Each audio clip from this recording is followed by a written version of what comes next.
सद्गुरु महाराज का अमृतोपदेश सत्संग सुधा सागर से। प्यारे लोगों, परमात्मा की प्राप्ति के लिए ज्ञान तथा योग दोनों आवश्यक हैं।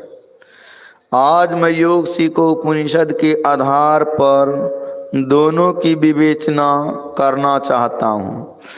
इस उपनिषद में शिव जी वक्ता हैं और ब्रह्मा जी श्रोता हैं। योगहीनम कथम ज्ञानम मोक्षदम भवति भोः योगो अपि ज्ञानहीनस्तु न क्षमो मोक्ष कर्मणि तस्माद् ज्ञानम च योगम च मुमुक्षुर्दृढ़मभ्यसेत।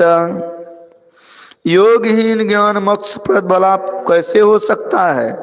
उसी तरह ज्ञान रहित योग भी मोक्ष कार्य में समर्थ नहीं हो सकता है। इसलिए ज्ञान और योग दोनों का दृढ़ता के साथ अभ्यास मोक्ष को करना चाहिए। पहले कुछ जानना होगा, उस जानकारी से निर्णय होगा कि योग करना चाहिए, जोड़ना चाहिए। क्या जोड़ना चाहिए? फैली हुई वृत्ति को समेट कर जोड़ना चाहिए। इस काम का निर्णय विचार से होता है। इसलिए योग तथा ज्ञान दोनों का अभ्यास करे तो सिद्धि प्राप्ति होती है। केवल योग करे और प्राप्तव्य वस्तु को न जाने तो भटक जाएगा। इसलिए ज्ञान विहीन योग फलप्रद नहीं होता। योग परमात्मा तक पहुंचाता है तथा पहले ही ज्ञान में निर्णय होता है कि परमात्मा तक पहुंचना है। केवल वाक्य विनोद से काम नहीं चलेगा। योग से सिमटाव होता है, सिमटाव में ऊर्ध्वगति होती है, ऊर्ध्वगति में आवरण छेदन होता है तथा सब आवरणों को पार कर कैवल दशा प्राप्त होती है। तब परमात्मा की प्रत्यक्षता होती है। हम लोगों को गुरु महाराज का उपदेश है, ध्यान करो तथा सत्संग करो, अर्थात योग एवं ज्ञान दोनों करो। मेरे पास गुरु महाराज की बहुत सी चिट्ठियां हैं। एक चिट्ठी में लिखते हैं, रोजाना अभ्यास करो, चाहे कुछ देखो या ना देखो। अभ्यास के समय देखते जाओ, चाहे कुछ दृश्य देखने में आवे या नहीं। बाबा साहब कहते थे, जिस प्रकार लाह से लपेटी हुई लकड़ी को अग्नि के तेज में रखो तो पिघलते पिघलते लाह गिर जाएगी और केवल लकड़ी रह जाएगी। उसी प्रकार ध्यानाभ्यास से सब आवरण उतर जाएंगे और तुम अकेले रह जाओगे। यह गुरु महाराज की आज्ञा है, इसका पालन हम लोगों को करना चाहिए। उनकी यह हिदायत थी, योग और ज्ञान दोनों करो।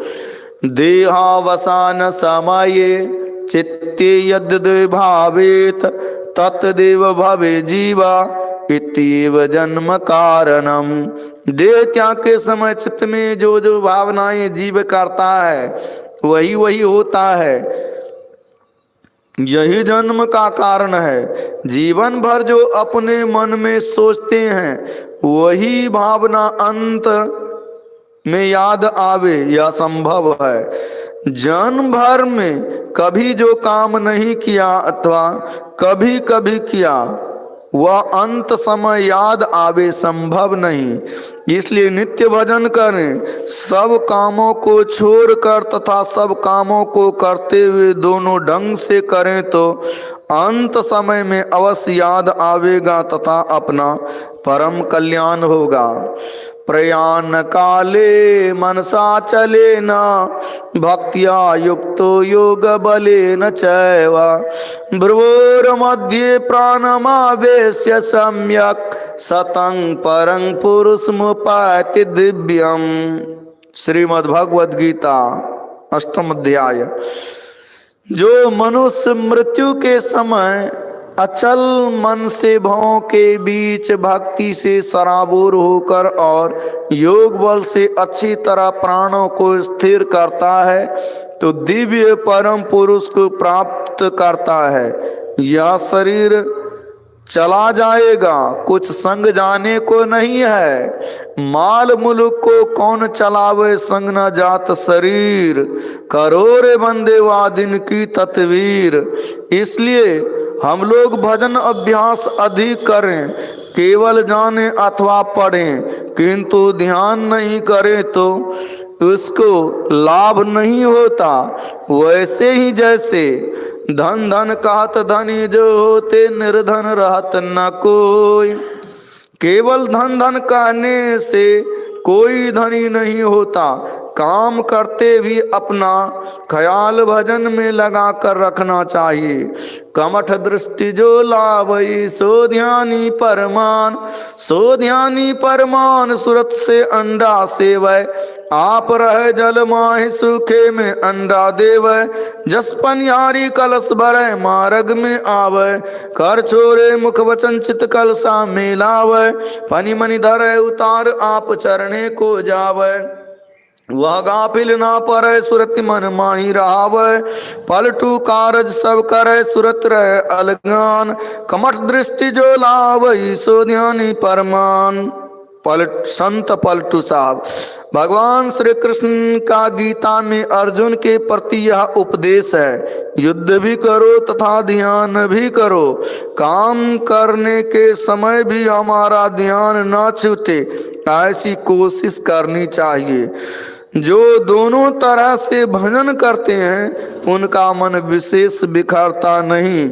इसलिए ऐसा अभ्यास करना चाहिए कि प्रयाण काल में हमारा ख्याल गड़बड़ ना हो जाए, कि बारंबार जन्म लेना पड़े तथा दुख उठाना पड़े। इससे जो नहीं डरते वह नहीं कर सकते। डर करनी डर परम गुरु, डर पारस डर सार। डरत रहे सो बरय गाफिल खावे मार। पिंड पाते न या मुक्ति सा मुक्तिर्नत मन्यते। देह ब्रह्मत्व माया ते जलानाम सैंधवम यथा। अनन्यताम यदा याति तदा मुक्तः स उच्यते। मरने पर जो मुक्ति होती है वह मुक्ति नहीं है। मुक्ति वह है जबकि जीव ब्रह्मत्व को प्राप्त कर लेता है। जैसे नमक जल में घुल कर एक हो जाता है, इस तरह जब जीव उससे अन्य नहीं रह जाता तब मुक्ति होती है।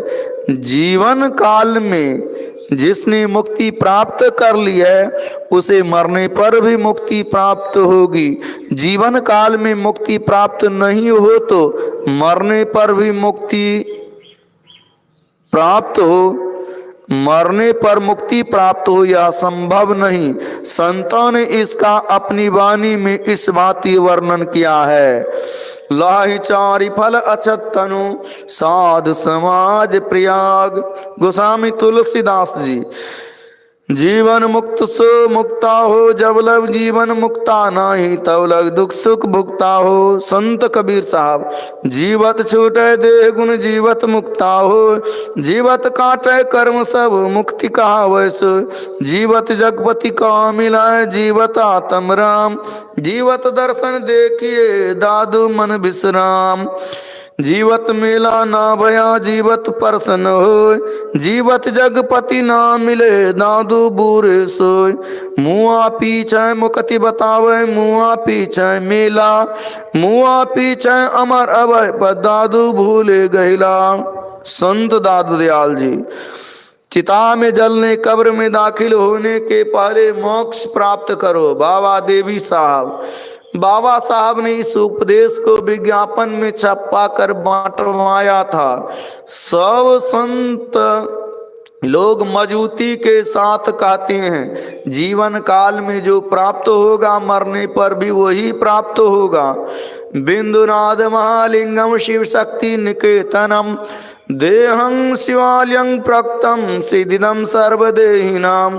बिंदुनाद महालिंग है और शिव शक्ति का घर है। इस देह को शिवालय कहते हैं। सभी प्राणियों को इसमें सिद्धि मिलती है। बिंदु जलधरी है और नाद शिवलिंग है। शिवालय में देखते हैं जलधरी पर शिवलिंग स्थापित है, उसी तरह यह शरीर शिवालय है। शरीर को पवित्र बनाकर मंदिर बना लें अथवा अपवित्र कर पैखाने का घर बना लें, पवित्र होने में पापों की ओर झोंक पवित्र होने में पापों की ओर झुकते रहें तो पवित्र कैसे होंगे। हम लोग अपनी इंद्रियों को विषयों की ओर ना ले जाएं, तब पाप नहीं होगा तथा तभी यह शिवालय होगा और तभी पवित्र दशा में इस शरीर में शिव अर्थात कल्याण प्राप्त होगा।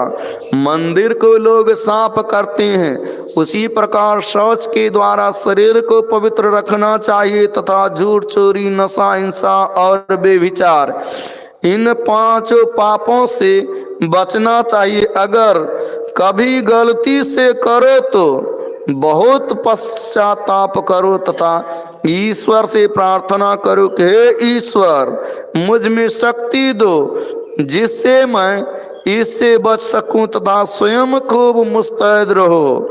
ध्यान के समय अगर कुछ चिन्ह मालूम होता है तो कैसा कल्याण जान पड़ता है। संतों की वाणी में केवल बात ही नहीं है, भजन करो तो अवश्य चैन कल्याण मालूम होगा।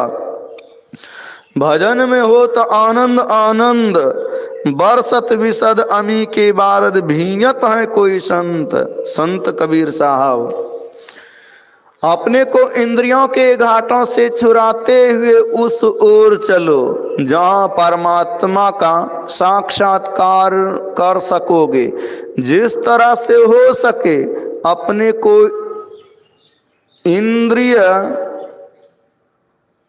इंद्रिय धारों से कुछ भी आगे सरकाओ। जागृत स्वप्न के बीच में एक अवस्था होती है जिसे तंद्रा कहते हैं। उसमें ज्ञात होता है कि हम बाहर की बातों को भूलते जाते हैं, हाथ पैर गला सब कमजोर होते जा रहे हैं, शक्ति भीतर की ओर खींची जा रही है। इस समय बड़ा चैन मालूम होता है। यह परमात्मा का दिया हुआ नमूना है। इस तंद्रा अवस्था में कुछ गड़बड़ होने से बहुत दुख होता है। भजन करो, भजन बनने लगेगा और चैन मालूम होता जाएगा। इसलिए यह शरीर शिव शक्ति का घर है। शरीर में चेतन धारा को समेटकर बिंदु प्राप्त करना, शक्ति को प्राप्त करना है तथा बिंदु भेदन करके नाद को ग्रहण करना, शिव को प्राप्त करना है। इस प्रकार बिंदु तथा नाद दोनों को ग्रहण करने से शिव और शक्ति दोनों प्राप्त हो जाते हैं। इसलिए अपने शरीर को विषयों में फंसाकर नरक मत बनाओ, इसे विषयों से हटाकर शिवालय बनाओ। नाद रूपम ब्रूर मध्य मनसो मंडलम विदुः। नाद रूप मन का मंडल भवों के बीच में है, यह ज्ञानियों ने कहा है। पहला स्थान आज्ञा चक्र संबंधी बातों का संकेत किया है। ब्रूर मध्य इसी को तीसरा तिल कहकर भी जनाया गया है। इसको ऊपर नीचे मध्य का स्थान भी कहते हैं। स्थूल से सूक्ष्म में प्रवेश करने का यह द्वार है। इसी द्वार होकर सूक्ष्म में प्रवेश करने से ऊर्ध्वगति होती है, इसलिए भ्रुवोर मध्य की बड़ी महिमा है। संतों की वाणियों में भी इसका विस्तृत वर्णन है। वहाँ का पर्दा खोल के सन्मुख ले दीदार, बाल स्नेही साइया आदि अंत का यार। बाका पर्दा खोलकर सन्मुख ही दर्शन करो। बाका पर्दा अंधकार का पर्दा कठिन है, इसको खोलने का भेद जानो। दृष्टि योग के द्वारा यह कठिन पर्दा खोला जाता है। इसके लिए सांभवी मुद्रा का अभ्यास करना चाहिए। सांभवी मुद्रा का अभ्यास 3 तरह से करते हैं: आमा दृष्टि, प्रतिपदा दृष्टि तथा पूर्णिमा दृष्टि। आंख बंद कर देखना। आमा दृष्टि से आधी आंख कर खुली तथा आधी आंख बंद कर देखना प्रतिपदा दृष्टि है, और पूरी आंख खोल कर देखना पूर्णिमा दृष्टि से अभ्यास करना है। आधी आंख खोल कर यानी प्रतिपदा दृष्टि से तथा पूरी आंख खोल कर यानी पूर्णिमा दृष्टि से अभ्यास करना कष्ट साध्य है, किंतु आंख बंद कर अर्थात आमा दृष्टि से अभ्यास करना कष्ट साध्य नहीं, सुगम यथा सरल साधन है। अंतर ज्योति भई गुरु साकी चीने राम कर्मा। बाबा नानक ऐसा कहते हैं कि फलाने किताब में अथवा फलाने ग्रंथ में ऐसा है। वे कहते हैं अंतर में ज्योति जग गई, यही गुरु की साक्षी है।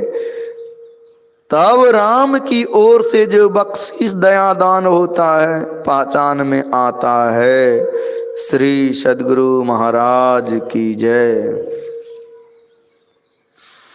यह प्रवचन संत मत सत्संग मंदिर मुरादाबाद उत्तर प्रदेश में दिनांक